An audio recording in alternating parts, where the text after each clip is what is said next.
#retirement SAVINGS crisis script. Over half of American workers have literally nothing saved for retirement, and they're closer to 65 than they think. If you're one of them, the next 10 minutes could change your entire financial future. Here's exactly what you need to do starting today. Hey, real quick, I'm not here to shame you. I've talked to thousands of people about money, and I know how this happened.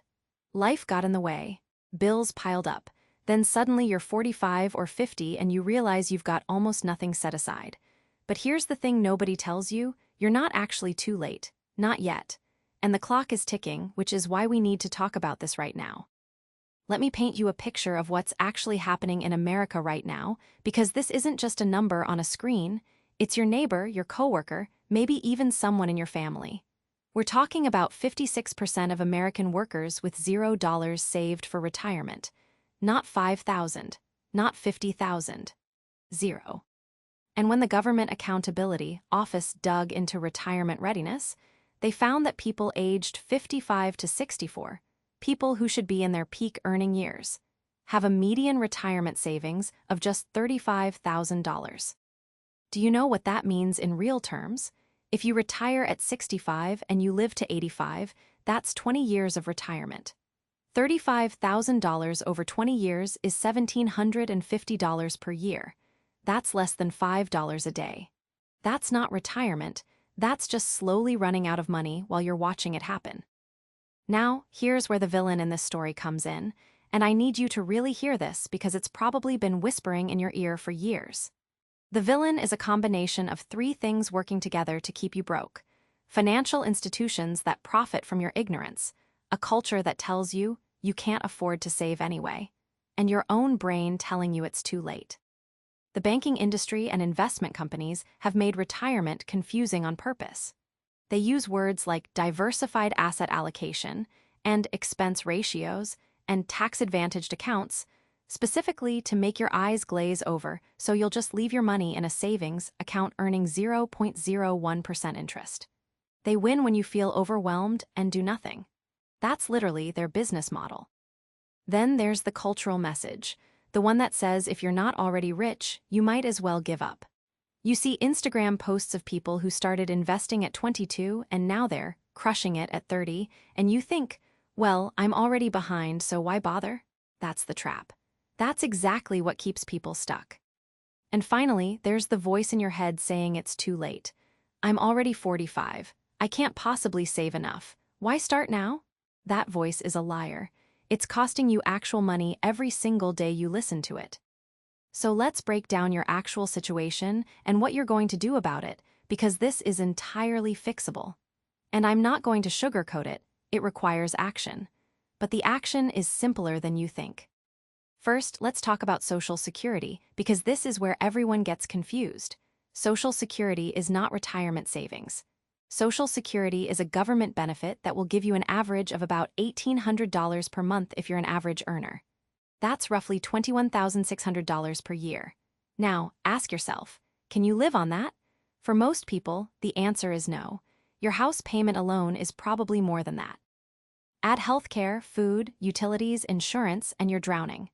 Social Security is a foundation, not a roof. You need a roof. That roof is personal savings. Here's the second reality check. If you don't act in the next year or two, you'll hit a point where you literally cannot save enough. The math breaks. If you're 55 right now and you want a comfortable retirement at 67, you have 12 years. That's still workable, but barely. If you're 60 and you're just starting to think about this, you're in emergency mode. Every month matters. Every single one. So here's what you're actually going to do, and I want you to listen to this like it's the most important financial information you'll hear all year. Because honestly, it might be. Step 1, stop thinking you need to save a perfect amount. You don't. You need to start with what you can actually do without completely destroying your quality of life right now. That might be $50. That might be $500. The number doesn't matter compared to the action. Starting is the hardest part. Once you start, you can adjust. But staying at zero guarantees you fail. Open a Roth IRA today. And I'm not saying this because I'm obsessed with retirement accounts. I'm saying it because it's literally the easiest, most forgiving tool that exists for regular people. A Roth IRA lets you contribute up to $70,000 over the next 3 years if you use something called catch-up contributions. It grows tax-free. You never pay taxes on the growth. Ever. And here's the part that actually matters. You can withdraw money if there's a genuine emergency, unlike a traditional retirement account. The investment itself is boring, which is good. You want boring? Put it in a total stock market index fund, not individual stocks, not crypto, not anything trendy. A simple index fund that tracks the entire American stock market costs you almost nothing in fees. We're talking $15 to $20 per year on a $10,000 account, and it grows consistently over decades. This isn't sexy. It's not a shortcut, but it works. Step 2, increase your contributions by 1% every time you get a raise. Not 50% of the raise, not 20%, 1%. That feels like nothing. You won't even notice it's gone. But over a decade, it compounds into a massive difference. If you're earning $50,000 and you get a 3% raise, that's $1,500 extra. Give 1% of that to your future self. That's $15 per month. In 10 years, that's almost $2,000 in contributions, plus all the growth on top of it. Step 3, if your employer offers a 401k match, you have to get it. Not eventually. Now, this is free money. Literal free money. If your employer matches 4% and you're not contributing at least 4%, you're leaving money on the table that someone would literally pay you to take. That's insane. Even if you think you can't afford it, you have to afford this part.